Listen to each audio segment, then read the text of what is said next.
Working for you. A weekly talk radio program which highlights developments of national interest and the activities of your St. Kitts Nevis government. Join host Roy Williams as he presents news, views, reports, and interviews about everything regarding the activities of the Team Unity government and the building of our communities and the development of St. Kitts Nevis. Tune in and call in to interact with your government and share your views regarding the upward forward development of your community and our beautiful Twin Island Federation. Working for You is weekly, every Wednesday live from 1:30 p.m. to 3 p.m. on ZIZ Radio, Win FM, and Sugar City FM with rebroadcast on participating stations. Working for You. A pleasant good day to all who are tuned in to this another edition of the government-sponsored Working for You program. Today, well, first of all, I'm Kyloni Johnson. I'll be your host for today. In the studio with us today, we have four gentlemen who are very knowledgeable and have quite a lot of years of expertise in the area of energy, and that will be the topic for today's discussion: energy, its efficiency, and its importance for us here in St. Kitts and Nevis. Now, all of this comes on the backdrop that this month, November, we here in St. Kitts and Nevis, we are joining our CARICOM member states in the observance of Energy Month. My first question, first and foremost, I must apologize. I will introduce our guests. We have the director of the Energy Unit, Mr. Bertil Brown. He's accompanied by Mr. Ivan McPhail, that's the energy officer also at the Energy Unit. We also have Mr. Colin Brown, the control and operations engineer at Skelec. Good afternoon. And of course, we have Gawain Freights, the PRO for Skelec. Gentlemen, welcome and thank you for joining us today. Thanks for having us. Thank you. Now, as I mentioned, Energy Month. Tell us a bit about this annual observation that is being done throughout the entire CARICOM region. Okay, CARICOM started with an Energy Week back in 2011, and in 2016 it was upgraded to a whole month. This month is used to promote energy initiatives within the CARICOM region. So each island would have a program of events, activities that they would use to promote whatever is taking place in the energy sector in their country. Why do you think there's a need, an importance for us to focus on energy? First, energy is in every aspect of your life. Everything you do, from you cook with it to transportation, your lighting, etc.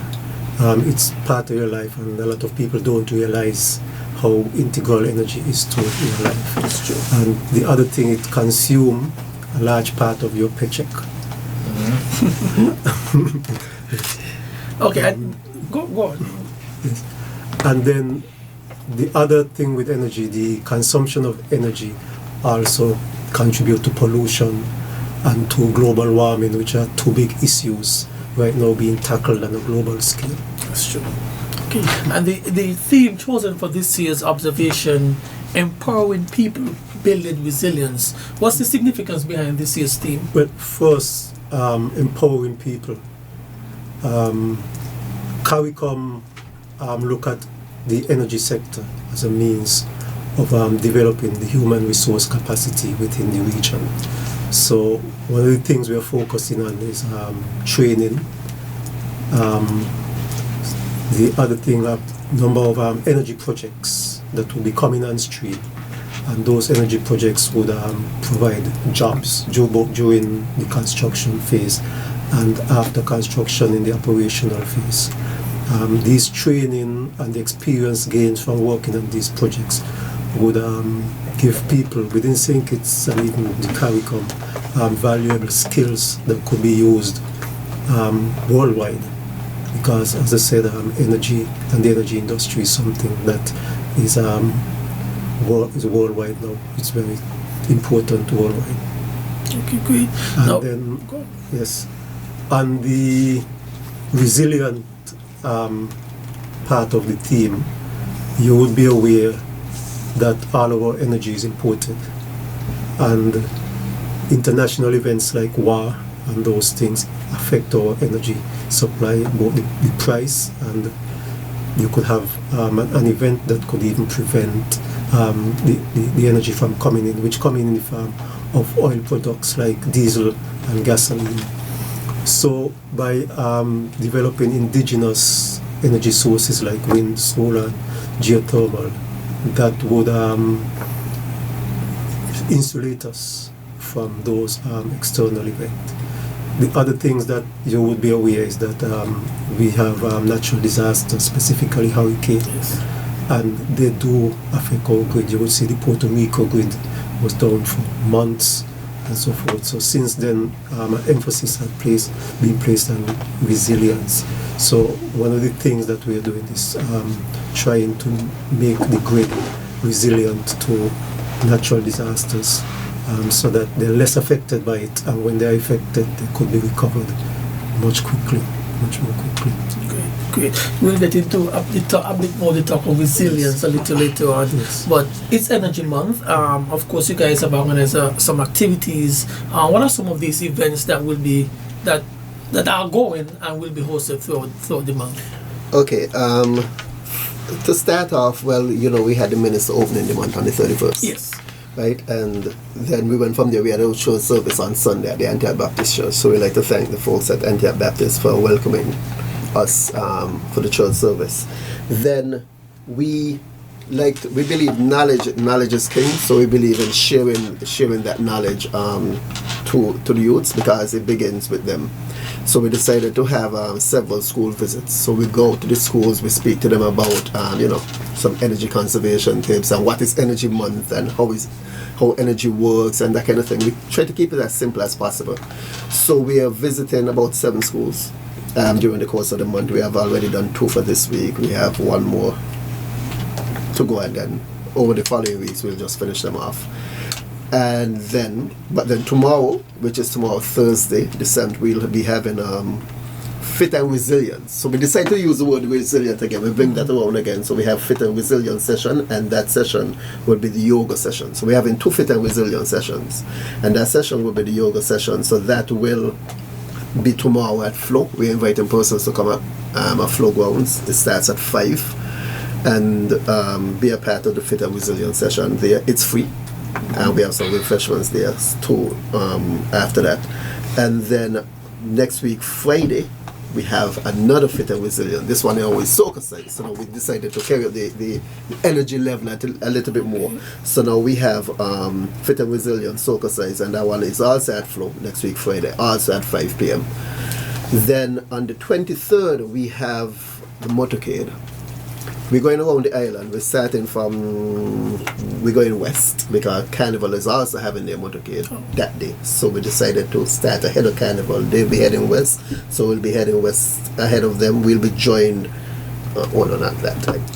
But let me add something with the fit and resilience. Let me go back to the fit and resilience soca size. The Ministry of Health is also partnering with us with that, and also the Ministry of Tourism, because they too are celebrating Tourism Month. Yes. So the Ministry of Health and Ministry of Tourism, SK Moves, that division of the Ministry of Health, they will be partnering with us. So the first 25 persons who show up for that event, they get a free t-shirt. These dry fit t-shirts. And they'll also be getting some shirts from the Ministry of Energy. And then on the 23rd, we go to the motorcade. We'll be going around the island. We have several stops around the island. So we'll be stopping and handing out bulbs, those energy efficient bulbs, and also meeting and speaking with persons, giving hands out about some topics on energy management, energy efficiency and stuff like that. That's on the 23rd. Then the final event will be on the last Friday of the month. That will be behind the Treasury Apron. Yes. We'll be having basically an expo, and the Energy Expo. This is our second year in having the expo, so we'll be having it there behind the Treasury. We have invited guests, some companies coming on board. They'll be showing their stuff. We have electric vehicles and stuff like that that will be there. We also have the folks who are developing our solar farm, La Clanche. They'll have some products there as well. So persons who come along, we're inviting persons to come see what is available, look at the exhibits, speak with the exhibitors and stuff like that. You know, it'll be an all-day, well, basically an all-day event. We start around 9 in the morning, finish around 3 o'clock in the afternoon. So it's a pretty comprehensive program. Yes, a comprehensive program. Is a packed month, but you know, we hoping to share as much information as we can about energy and energy efficiency. Okay, and that's the month of activities. Yes. But wider, going wider afield, what are some of the things, projects perhaps, that have been undertaken in St. Kitts and Nevis that, you know, promotes this idea of energy efficiency? Like, let's take for instance geothermal. I know that's always been a talking point for us here in St. Kitts and Nevis, that the potential for the development of geothermal energy. Is this something that the unit foresees that can be a reliable source of energy for us here in St. Kitts and Nevis, and are we pushing or progressing in this direction? Of course, we see it as a means to supply energy, and it's a stable means as well. For example, geothermal, it's a large capital price, so development in geothermal is very slowly. But once it come online, geothermal should drive the cost of energy very, very low. And apart from that, what else? Geothermal. A geothermal plant could last about 70 years. Wow. So just imagine what I could do for St. Kitts. It could give us the possibility to control our energy. And because geothermal comes from the earth, the heat from the earth, energy is free. So why not use it instead of diesel where you have to buy it? That's true. And as Mr. Fritz mentioned, at La Clanche Solar Farm, I think that's something that I've heard. I think the minister mentioned it in his introductory address for the month. Can someone shed some light on this farm? Why it's being developed, who is developing it, and the potential for such a farm here for us in St. Kitts and Nevis? So the La Clanche Solar Farm is one of the major components of the Government of the Federation's thrust to move to renewable energy as the principal and the majority of our electricity energy production. So the Clanche Solar Farm is the first utility scale solar farm that's coming online in the Federation. We have smaller ones, both owned by Skelec as well as Casper, and by individual commercial operators. But the La Clanche Solar Farm is the first utility scale, and it's envisioned that when it's completed, the majority of the electricity production in the Federation will be provided by the farm. So it will be situated in the Bastia Valley, in the vicinity of between our present power station and the Kim Collins Highway, essentially.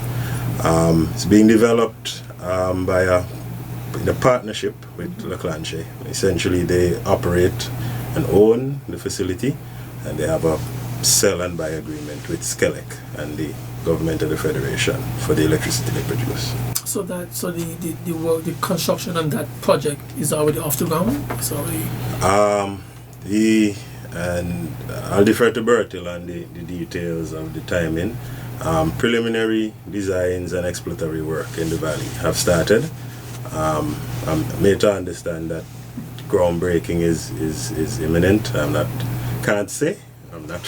I'm not privileged to know exactly when groundbreaking will be, but my understanding is it's earmarked for commencement of production in 1 year. Nice. October 2020, roughly. Okay, so we just touched on solar farm, geothermal production. What about wind? That's another natural source that we can tap into. Are we doing anything in that area? Currently, we're deep in negotiation with a developer to supply at least 5.4 megawatts per power, and this plant should be held at Bellevue. But seeing that we're deep in negotiations, we can't really dive too deep on that. But it is But it's an in avenue that. advanced stage of negotiations. Great.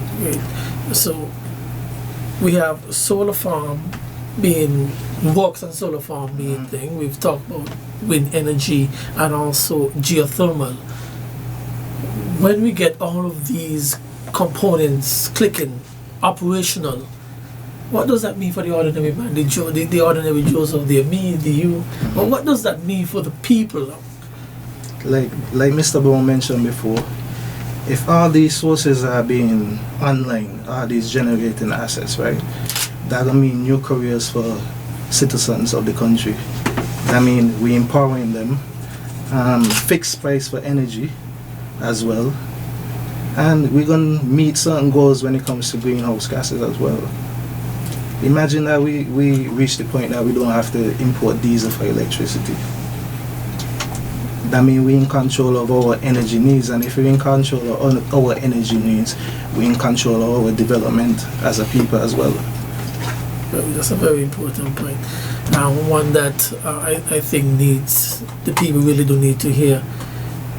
But over time, I have seen businesses, they seem to be taking that step towards energy efficient usage. I've seen on top of several establishments solar panels. Is this something that Skelec or the energy unit, is this something that you guys promote out there for the masses, not just businesses but for the regular man? Is this something that you guys push and to encourage people to invest in this type of stuff? Prior to 2015, a number of persons had solar panels on the roof. Most of it was illegal because they were not allowing them to do it. A number of TDC and Hasfords did get permission from Cabinet to put these on. But in November 2015, the law was changed that to allow these solar panels, people to put these solar panels on the roof legally. The law actually is designed to promote it. And there's an application process, and we have processed a number of applications. One of note is at Central Bank. If you go past by Central Bank, Yes. you'll see them putting up some solar panels. They were given permission under the Act to do that. So let's talk a bit about that ECCB project. It seems like a major, but I'm pretty sure many have passed and wondered, what's going on at ECCB. Can you just shed some light as to what they're really trying to accomplish by this move? ECCB currently is trying to go completely green. The project is about 400 kilowatts in capacity, and it should be online about by next year. They said they were having some setbacks in terms of logistics, but it should be on shortly. And that's apparently, according to them, that's just the first stage. So it should include a second stage eventually. Oh, impressive. Okay, what about our LED street lighting? We're talking about energy efficiency. Our current lighting, street lights, are these energy efficient lighting that we have out? Some of them are, Some are. but the majority aren't. But I'm going to let Colin talk more about that. Sure. So, as Ivan said, some are and some are not. To step back a bit, major benefits of LED streetlights as far as energy use and energy resilience. So, LED streetlights have a lower energy consumption. On average, for our transition, you're looking at 40 to 20%, sorry, a 60% to 80% reduction in consumption. LED streetlights are longer life, so less waste. And the third challenge with our current lighting, much of it uses materials that are not environmentally acceptable in this time. So a lot of so-called heavy metals and pollutants that don't dissipate naturally, and you have to have special handling, supposed to have special handling in order to dispose of. So presently, two simultaneous efforts, which eventually will coalesce into one. Skelec of its own initiative, started using LED street lights maybe about 12 to 18 months now. New street lights where the present fixtures failed, we install LED street lights. Okay. Presently, there's a second project which is funded by the Caribbean Development Bank, which is to replace all public lighting in the Federation, both St. Kitts and Nevis, with LED lights. This is street lights, public facilities, stadiums.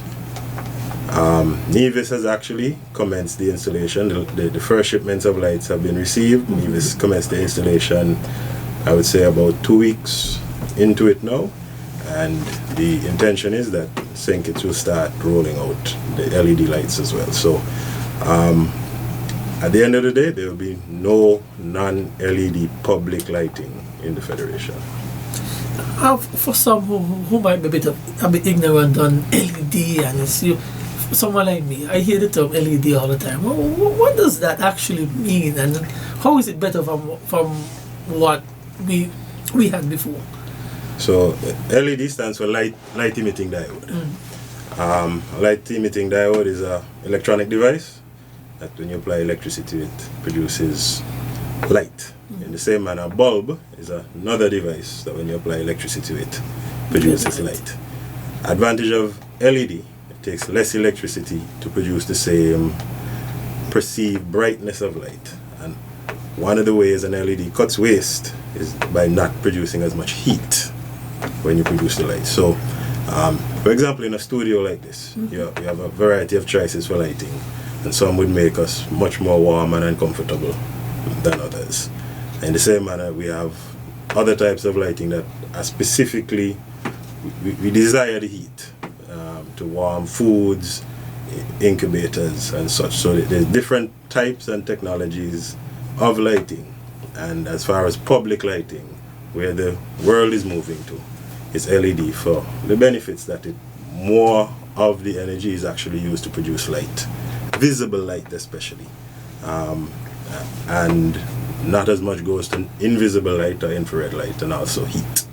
So it's in the same vein as maybe a decade ago we had a transition from conventional lighting to fluorescent lighting, which had advantages in efficiency but did have some disadvantages in manufacture and use. And now LED technology has matured, and that is the way the world is going as far as efficiency for lighting. Great. I understand. Can someone speak to me a bit about the auditing, energy auditing of government buildings? I've heard that phrase, and also water pumps. Why is this important for us? Okay, there's a CDB-sponsored project for energy audits for several government buildings and water pumps, both on St. Kitts and Nevis. What they do, they go to the building and they do observations and measurements, and they look to see how they could make the building more energy efficient. In other words, it would use less energy. For example, they may look at the air condition units and say that probably you could get an air condition unit that is more efficient to burn less electricity. They may find like leaks in the building where heat is getting in, which causes the air condition units to use more electricity. For example, you may have too much lighting in a room, and so they will tell you to reduce the lighting in the room. So this study was done for several government buildings and water pumps. The report was presented late last year. So the next step now is the implementation stage, where they implement the recommendations of that report that hasn't been done as yet. Okay, so you're on privy as to some of the recommendations. Yes. Okay. Yeah. Okay. Let's move along. There's also been talks, I understand, of the procurement of solar school buses.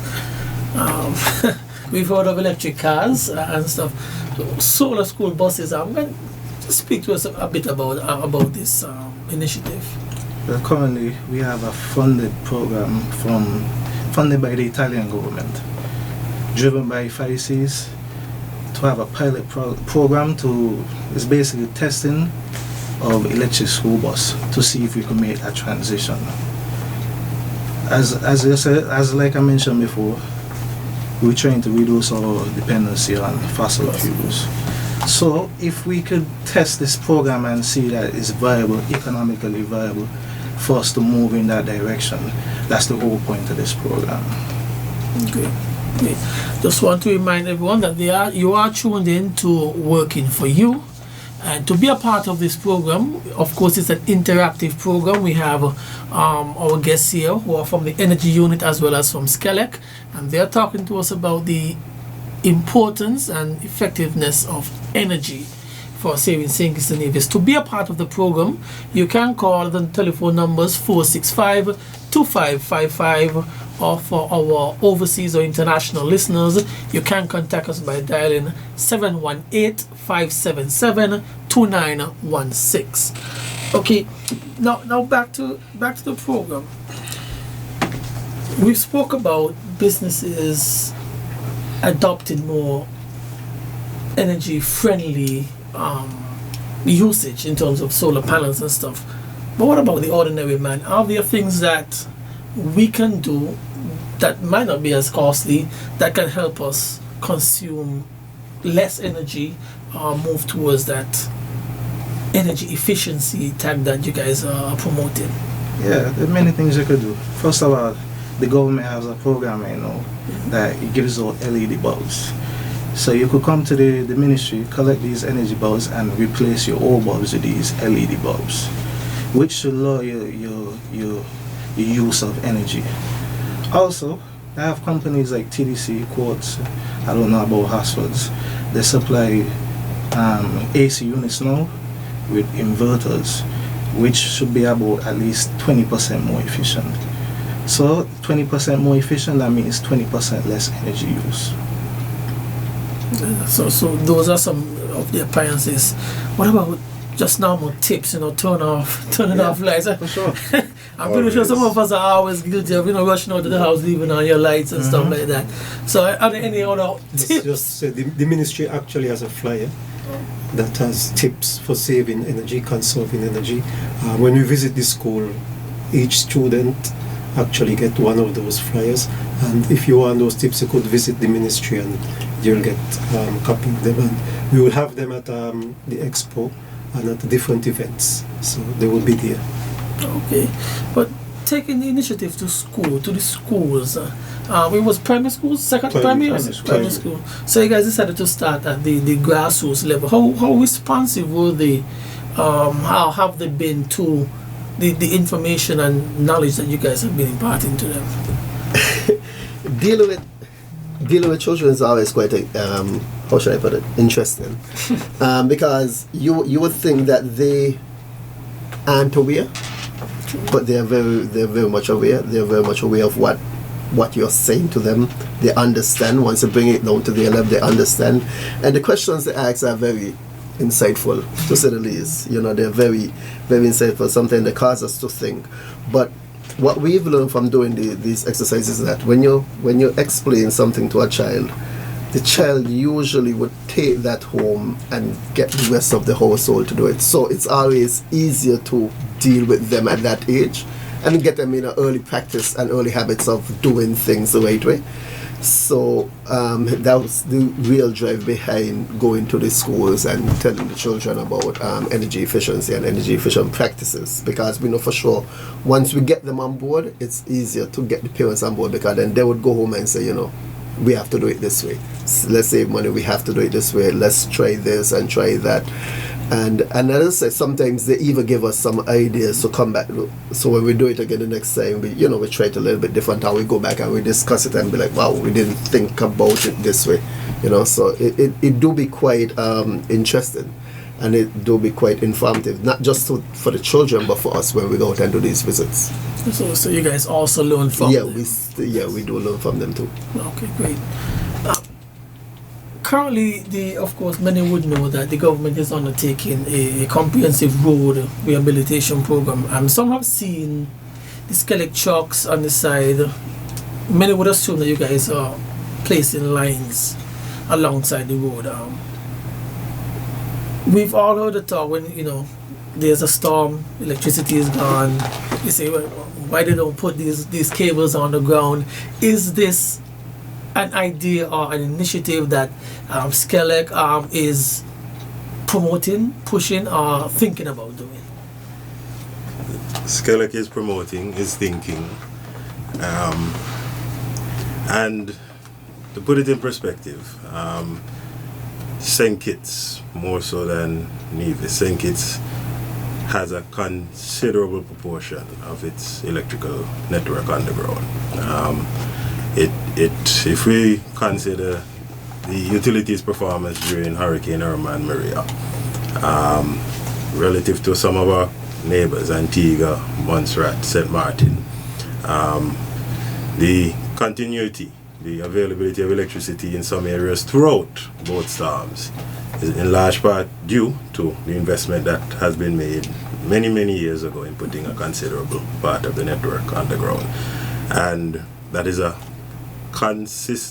a consistent effort to transition to put more underground, because for electrical distribution network, underground distribution is the backbone of resiliency. That being said, it is considerably more expensive to put the electrical network underground. I can disclose that for every consumer of electricity in St. Kitts, at some point the electricity does flow through an underground network. For some lucky consumers, from the power station to their home, it's entirely underground. And for others, until it gets to the closest major community, it's underground, and then it goes overhead. Both as part of our routine plans and expansion of the network, we are putting new developments and existing developments underground, and also special areas where resiliency has a greater impact. Mr. Brown mentioned the water pumps. So there is a project to put the supplies to certain key water pumps, particularly in the Bastille Valley, underground, so that storms and fires as well don't have the impact immediately on the water supply when electricity goes. So lots of persons, when the electricity goes, the real hardship is that the electricity goes and 30 minutes later the water supply goes as well. And they don't know the reason why. They figure it out very quickly. Yes. Okay. Everything we seem to be talking about seems to come back to the whole point of resilience, building resilience in our energy sector. What are some of the other things that we are doing to build? You mentioned earlier at the power station. What are some of the things we are doing to make power station more resilient and energy use and efficiency more resilient in St. Kitts and Nevis? We mentioned earlier the underground section thing, the projects, for example, the solar farm, that in of itself would reduce the importation of fuel. And if, for example, something happened that carries up the price of oil, it would have less of an impact on us. So that is one thing that we are doing. Two things, putting them underground, and these projects, also making them more resilient. Okay, let's take a pause, Mr. Brown. I understand we have a call. Caller, welcome to the program.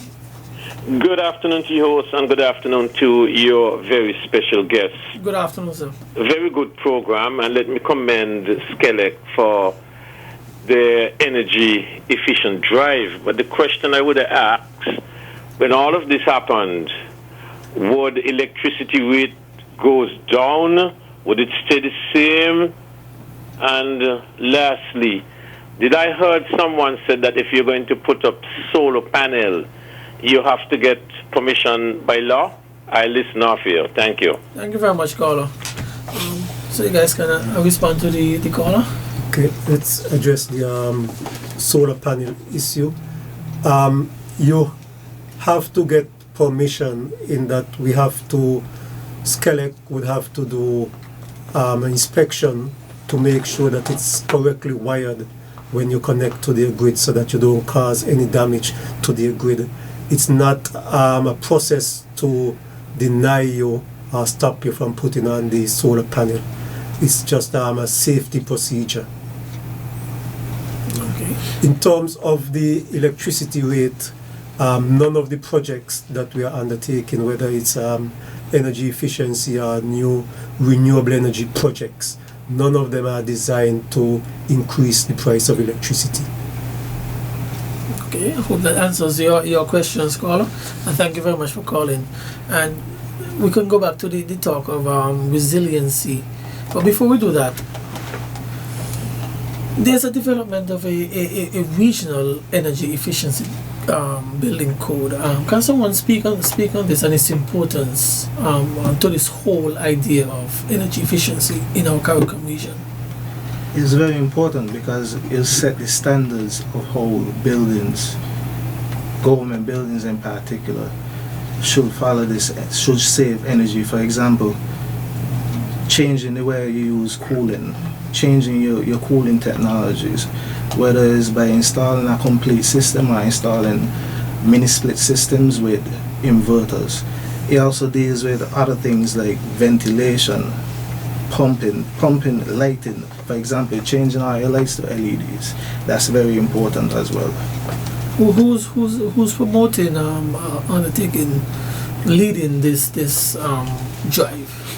Well, let me get back to it. This code has went into effect, I think, in August. Somebody correct me if I'm wrong. In August, it went into effect. And it's regional, like I said, and I think it was sponsored by CARICOM. Yeah, it's a CARICOM initiative, but the organization here that is driving it is the Bureau of Standard. But the Energy Department have played a role in it. Okay. And we have another caller. Caller, welcome to the program. Good afternoon. Good afternoon. Suppose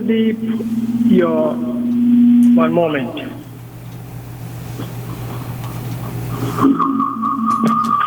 Hello, caller. Suppose your solar panels have an independent wiring to the side link up to the government side. Is SCELEC still have to check it? I listen off here. All right, thank you, caller. Once there's a connection to the grid, SCELEC would still have to check it. Once it's connected to the grid. Once you are getting a supply from SCELEC, in addition to you having solar panels, then SCELEC would have to check it. If you are totally independent from SCELEC, then they don't have to check it. Okay. So for clarification, one can have solar panels on their house without it having to go through SCELEC, and it can just be their setup. Yeah. Okay. It could be a standalone system. So But once you're feeding power into the grid, it has to be inspected by SCELEC. Which would you guys recommend? Can you mention it's for? I guess it's for safety, safety measure or what's not. Is there any setback that can affect the grader, the individual user themselves? when it's connected, Yes. yeah, if it's not connected to the grid properly, you could have damage to the person's equipment and possible to their neighbors, SCELEC grid in general. What you're talking about when it's not connected is you have a house, a property, and there's no electricity from SCELEC going to that house at all. Oh, So you're okay. totally being served By by your the- solar panels. Oh, And then SCELEC don't have to inspect it. wow. So Oh. we go on. Or to put it slightly differently, if the entity is isolated from Skelec, so there's not a service wire, a cable, any means of getting power from Skelec, they're not a Skelec customer, then there's no cause for Skelec to inspect. Once we have a supply going to an entity, even if electrically their solar or even gas generator is isolated from Skelec, we have a responsibility to verify that, both for the safety and security of the customer and safety and security of Skelec's network and Skelec's customers. So electrically, they might have a changeover switch that they can go onto their solar, go on to Skelec. But once Skelec is providing electricity to a property, we have to ensure electrically everything is sound. We have those homes in St. where they are totally dependent on solar. I don't know of any. I don't know of any. I don't know. Okay. But it's possible. It's possible. It's possible. But expensive. Yeah, because the cost of the batteries is Exactly. really the high cost of solar is the cost of the batteries. So I know of a home that they have a good amount of solar, they have a good amount of batteries too, but they're not totally dependent, because the person will tell you just the cost of the battery alone is that they might only be able to get a few hours, maybe about 3 to 6 hours off. But then you don't want anything much, might want the lights and stuff like that, but if you come to run the washing machine and stuff, it just ain't enough. So it sounds like the safe way to go is to go through Skelec. Well, working Skelec, I would say, yeah. Okay, of course, we were talking about resiliency. How big of an issue is the misuse of energy in St. Nevis? Is that something that you guys find we are challenged by? People or folks misuse energy.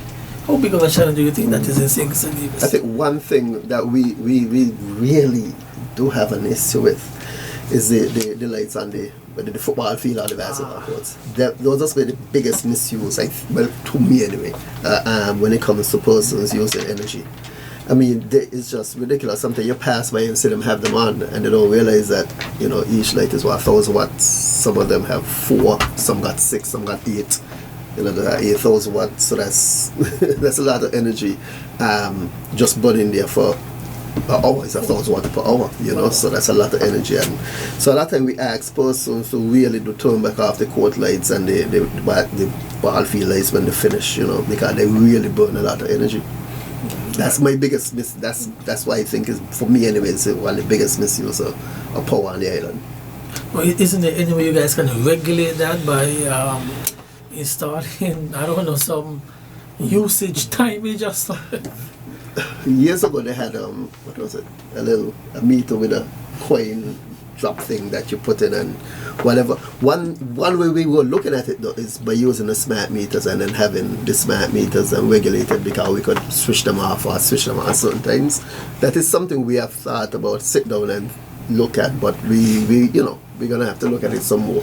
Because we can always say put on the basketball court, put on the lights on the court from 7, turn them off at 11. Bam. Someone might be there after 11, which may cause a problem, but that might be something we might have to do, just to prevent the wastage. That's true. You actually just touched on one of the subjects I would wanted to speak about, smart meters. We've heard of them. How has this project initiative for Skelec been in terms of their usage, the importance, and just how better they have been for both Skelec, the provider, and the consumers? Okay, let me touch one. Yes, they started it. Let me finish it. Well, I'm going to speak from the point of not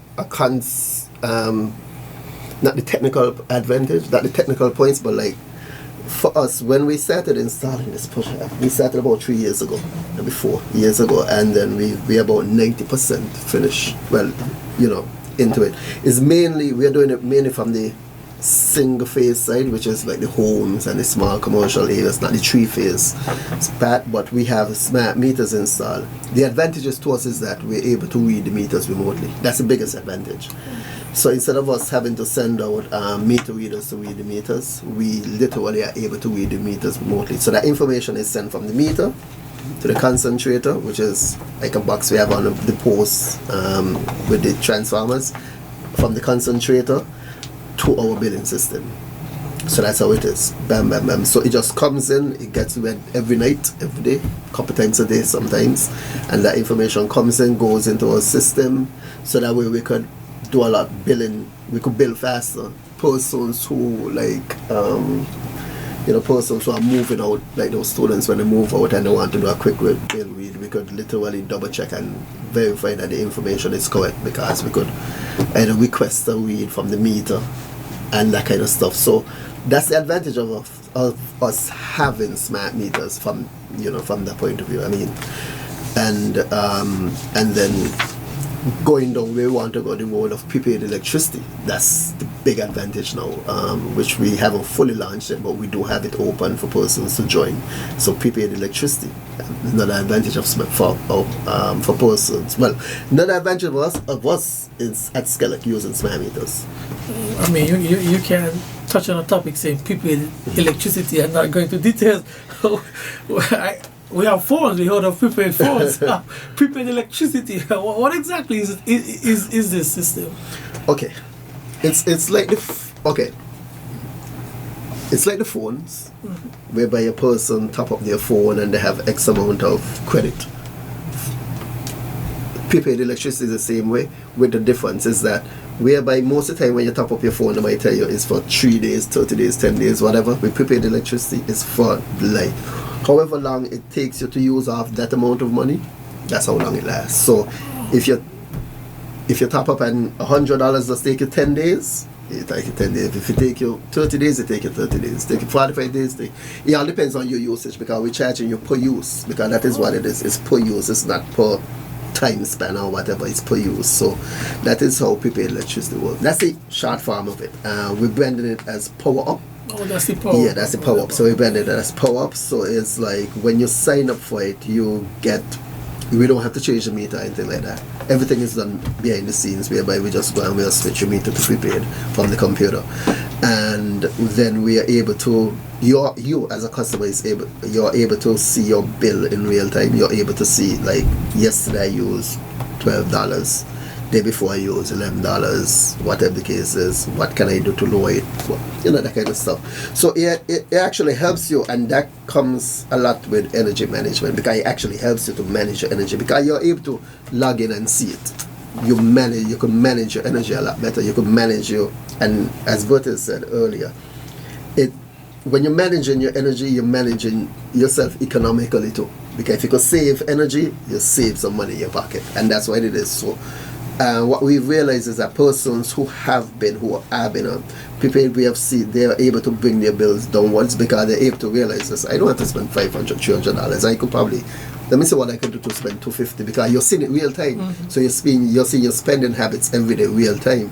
So you could actually go out and change something, turn off a light, or I could plug out the cable box, or plug out my Android box, whatever it is, turn off the TV, whatever it is. Don't have to leave it running.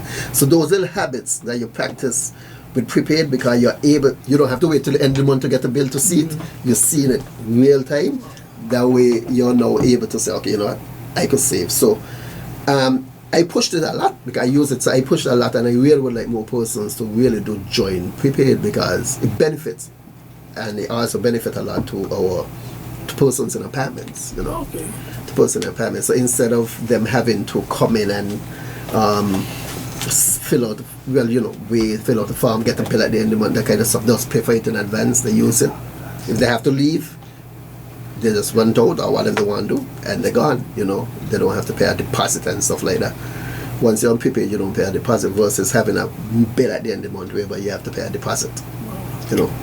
Sounds real convenient. Mm-hmm. What about this? How do you sign up for this? Because I'm actually now interested. Mostly everything that all of our sign-up forms, 90% we have them online. So you can go to skelec.kn, you go fill in the form. It's a consent form. You'll see prepaid. On the customer service, it's a consent form. You fill in that.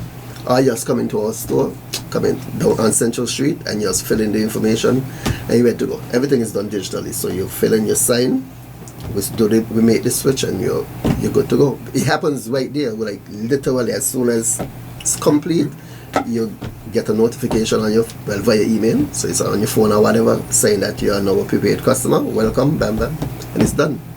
Wow. Pretty easy, and it's done. Wow. Prepaid power. Yeah, prepaid electricity. Yep. Another something I always wondered about. I think sometime back I've seen the street lighting. I've seen numbers being placed on them around the entire island. What's the idea behind this? What's the initiative about? I've seen it. So those are pole tags. Initiative started in 2012, which was in an effort to better manage our assets. So each pole was tagged, and inventory was taken of all the Skelec and non-Skelec items on the pole. We have partners with other service providers that also use Skelec poles, Flow, Cable TV, and other entities. And out of that, we created a database. So for every pole,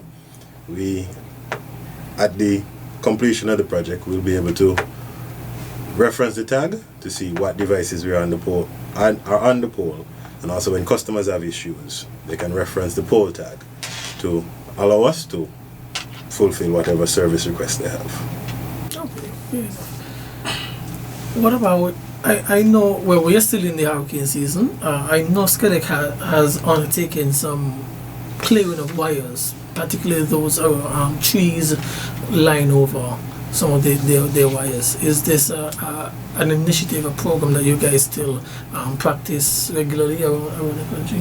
Yes, we do. The line clearing, what we refer to as vegetation management, is a year-round initiative. Of course, it intensifies during the hurricane season, and it is a considerable undertaking. We get better at doing it every year, but I don't think we're at the point where we are fully satisfied with the results, but we continue on an effort. Once we have overhead lines, major cause of outages during bad weather is vegetation and trees both falling on the lines and also making contact with the lines and causing fires and other items like that. So if there's some on a private property, do you guys clear those, or you guys basically ask the ownership to make arrangement to have those cleared? That is an interesting question. Any report of vegetation interacting with our lines, because it's not going to only affect the owner of the tree, it's going to affect the customers, and if we neglect to address it, it'll cost more inconvenience and cost everyone in the end. So we do accept trees and lines reports. You call our hotline 465-2013. Make a report, whether it's your neighbor's tree, your tree, it's interfering with the lines. We'll come out, inspect it. In many cases, we'll address it. Strictly by policy, trees on private property are the responsibility of the property owner.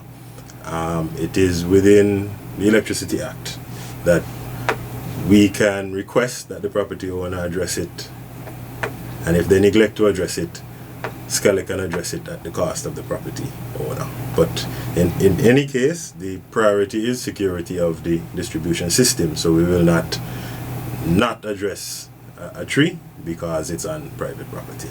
Okay, good. I'm gonna keep on Skelec a little more still, particularly because I have the PRO here.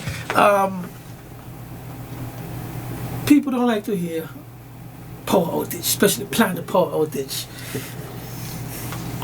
What mechanisms do you guys use to keep in touch with your customers in terms of giving them that heads up that, hey, your area might be affected, I've seen, usually I get WhatsApps from friends and family, hey, you're gonna be with your power between a specific time. Do these come from individuals like employees, or do you guys have something in place where you guys distribute this information to the masses? Yeah, we use, well, we the best form for us to communicate to the mass really is social media. I mean, hands down, it travels faster than anything else, right? So that's what we use a lot. So when Colin sends me the planned outages for the following week by at least Thursday, we prep them, we put them together, we send them out. If not Thursday night, we mostly send them out by Friday. So we send them out by Friday. Then we auto schedule them on Facebook and Instagram and stuff like that to go out a couple hours prior to the Saturday. So that is how we send them. And then we would do the regular media like radio and stuff like that. So we'll send out those Friday, but those will go for sure on Thursday. But then we prep our own stuff and then we send them out by Friday. What happens though is, just a couple of days, what happened is that when we had the very strange weather on Sunday, and that affected Monday, so some planned outages we had for Monday we couldn't do them because we are still fixing some issues on Sunday.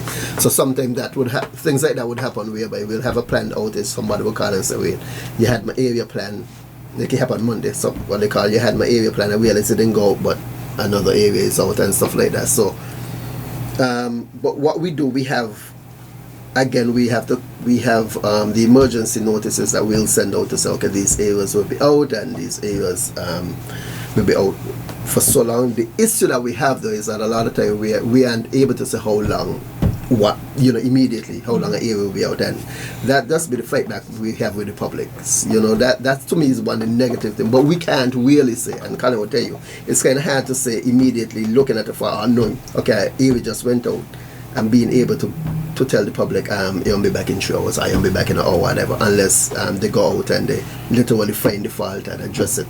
Then he would tell me, okay, we are in this space, we'll be out for this amount of time. I'll say, okay, then cool, we put something together, and then we push it out. But really and truly, our number one source of sending this information is social media. It just helps us to travel. It just travels faster. We know the disadvantage we have though is that the regular persons who might not be on social media, they might not get it in time. So we try to address that by we actually working on a Skelec WhatsApp platform, working on that right now, whereby it will be an official Skelec WhatsApp platform, so everything would be sent from there out to the public. We're also working on a Skelec text platform, which might come out before the WhatsApp platform, so we'll have the persons by location, and then so if we know power outage like we have a power outage in Kayan, we'll just send the text to persons in Kayan. That would be, but that again is a work in progress. So those two should be finished by the end of this year. But I know for sure we'll be testing the text platform between staff. We did some tests of it today, but we'll be working on that because I figure what we're figuring is that most persons have a phone. So and they have the phone with them all the time. So what better way to send the information by your phone? So that is one thing. They might not be on our social media platforms, so we're working with the WhatsApp and the text platform. So that's where we are, but that's the best we can do. I mean, maybe if persons could suggest something better, but that's really the best method we could use right now to communicate with persons. We know it's not perfect, but that's the best method we have. Well, it's getting around there. Not to leave out the energy unit, let me ask you, what's the core mandate of the energy unit? We hear energy unit. What's the core mandate of this unit? It seems that you guys also work very closely with the electricity company. What's the core mandate at the unit? It is to basically support the government in their energy initiatives, to help them with policies and to assist with implementing the energy policies that the government comes up with. Okay. And what about that? The relationship you guys share with Skelec? How do you guys find this? The relationship? We have a very good relationship with Skelec. In fact, most of the work that we do related to Skelec and to electricity in particular. Energy is mostly electricity and transportation, but most of the work we do is involved with the electricity sector. We have a very good working relationship with Skelec. Okay, great. And as you see, they are with us in our activities for the Energy Month. Good. Now back to the whole issue of building resilience, and another part of the theme is empowering people. So let's touch on that part a bit, empower people. We just had a few callers who I think the first call, he asked specifically about, well, when all of this is done, what happens to the cost? So is all of this geared towards helping, benefiting the people? There are two important things that an electric utility look at for its customers, and those are reliability and cost. So the drive of the electricity of Skelec with respect to its customers is to increase its reliability and to reduce its cost. And so the projects that Skelec undertake usually have those objectives in mind. So Skelec wouldn't do a solar project that would a renewable energy project that would carry up the price of electricity for its customers. It wouldn't do a project that would negatively impact the reliability of the grid of its service. So it's primarily for the people. And and when we reduce, if we could reduce the customer cost, as I say, energy constitutes a large part of their spending. The money that they save, they could use in other areas of their life. For example, in healthcare and education, that money could go there. And that in itself is our empowerment. Go on. And in addition, there are secondary or follow-on effects. One of the big drivers in attracting investment to a country is to an area, sector, a region, is cost and reliability of electricity supply. And that has run-on effects in reinvestment in the country, in purchasing, employment, economic activity. So each year, the utility and the ministry has to submit various indices to the World Bank and other economic entities, whereby they rank our energy availability and energy costs and how it impacts attracting investment and ease of doing business. And the more attractive we are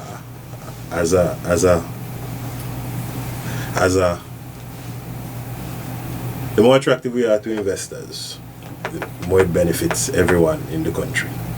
So at this point, I don't know if you have the stats of how many watts we produce and stuff like that, but you mentioned the energy reliability. Are we an energy reliable country? Do we have that reliability factor in terms of our energy capacity? We would like to be more reliable. However, as Mr. Brown says, it's reliability and affordability internally to the utility go hand in hand. So when waste is reduced, it allows the company to redirect resources to improving reliability. When we are more reliable, investment and consumption increases and we get more returns and sales. So it's a cycle, a virtuous cycle, that when it's going in the right direction it works well, and when it's going in the wrong direction it works against us. So I'll answer your question this way. We are getting more reliable, and we hope that translates into improved reinvestment to the company and improved service and increased returns to the company. And customer satisfaction. Which is the important part. One thing I forgot to touch on is this partially solar powered desalination plant. That's a phrase that's always on the desalination plant. Can someone speak to this plant and the significance behind it? Well, as you know, St. Kitts every day is coming more developed, and development means a larger population eventually. And with St. Kitts right now, we get most of our water from the aquifer. So, sticking with the theme of resilience, right? If we have more population, we have more uses from the aquifer. So we have to find other sources of fresh water. And desal, at the moment, seeing that we're surrounded by water, is the most attractive approach. And is partially powered by solar, because I don't know if you know, but the process of desalinating water is a very energy intensive process. So to lower the demand for energy, we're using partially powered by solar. Hopefully one day it could be completely powered by solar. And I'd just like to mention as well that this project is being funded by the UAE, United Arab Emirates. Nice. Okay, and we are of course winding down the show. I will basically ask you guys to speak to a bit about what you guys do at your respective departments, and basically encourage our folks out there, especially because this is Energy Month, to be more energy efficient, be more proactive in terms of saving energy, which might save them a few bucks in the process. So I leave the floor to you. Okay. At the unit, our objective is to make energy affordable and accessible to the general public. But for that to happen, the public has to play their part, and their part involves more energy efficiency. Because in addition to being affordable and accessible, also to be renewable as much as possible. So their part is to reduce their use of electricity through energy efficiency. For example, by Energy Star project products using LED lights and so forth. Is there anything you would like to add on, Mr. McPhail? I'd like to give notice to another project we're doing that wasn't mentioned. We're having a PV training. It should be to help empower citizens, train them in PV so this could become a career path for them. Well, it's not confirmed when it will happen yet, but it should be sometime this year. Who will this training be open to? This training right now is very limited. Hopefully in the future we'll be able to increase the numbers. But at the moment it's very limited, but it's a start. Okay. But you mentioned this, I have to ask, what benefits would be behind such training? You'll get certification, of course. And certification means that you'll be able to work in the energy field in a career path that's very young to St. Kitts. So the fact that it's very young means more opportunities. You actually opened up a very interesting career path in this field. Do you think this is something that we need to take at the school level to promote even more that, hey, there's more to this field than just what you might see or hear? There is a very profitable career path in this field, rewarding. Currently, St. Kitts, our energy goes 100% electricity from renewable energy sources. So of course it's a career path. So I encourage everyone to get into that field to help us reach that goal. And like I mentioned earlier, you control your energy, you control your development, and you control your future. Because like Mr. Brown said before, if we ever to have some kind of international conflict, let's say a world war, and involving the superpowers around us, we'll have to buy fossil fuels from the superpower, right? But just imagine the war gets to a point that all the fossil fuels going to feed the war machine.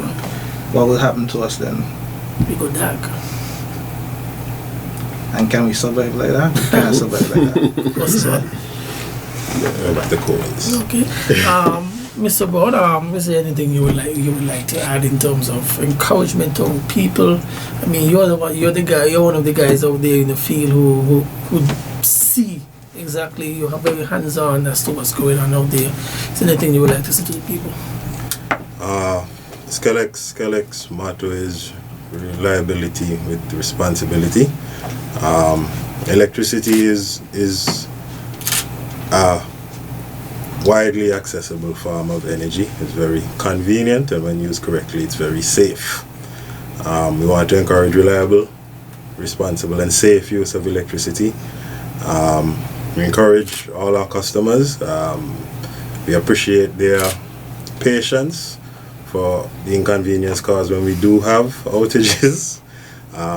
Some are planned and are necessary for improving the service to our customers, and some are unplanned and unfortunate, and we do our best to make those as brief as possible and minimize the inconvenience to our customers.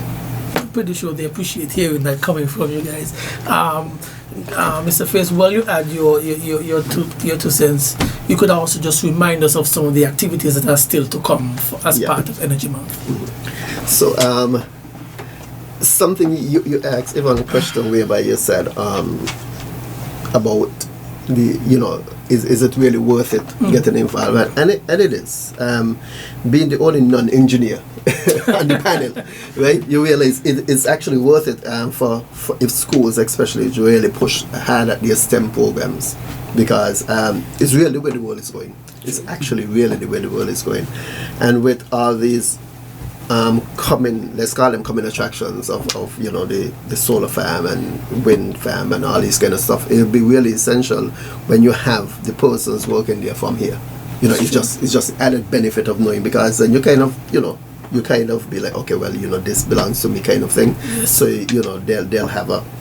So it's really important that is being pushed. So I really do hope that we can get more studies in the STEMs program. And let me just add and remind persons that tomorrow is yoga at Flow Grounds, and then so that this might be taped. Let me say Thursday 7th yoga at Flow Grounds, and Friday, I don't know, but next week Friday it would be soca size also at Flow Grounds.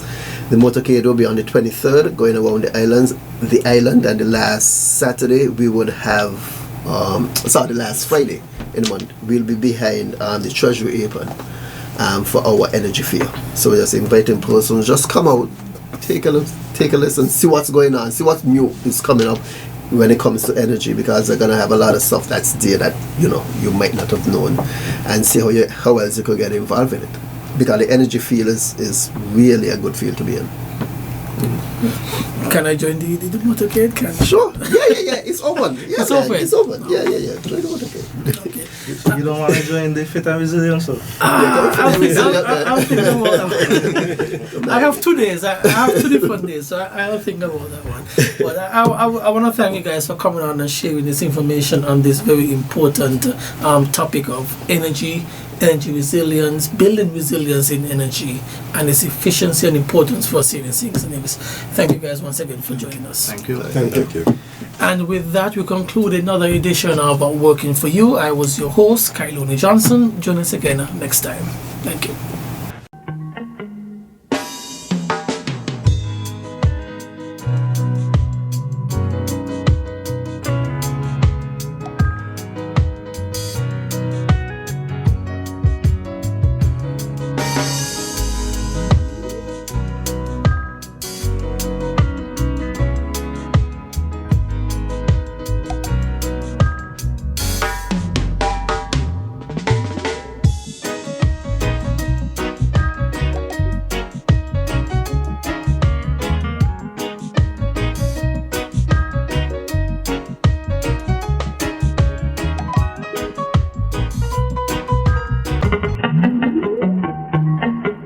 Working for you.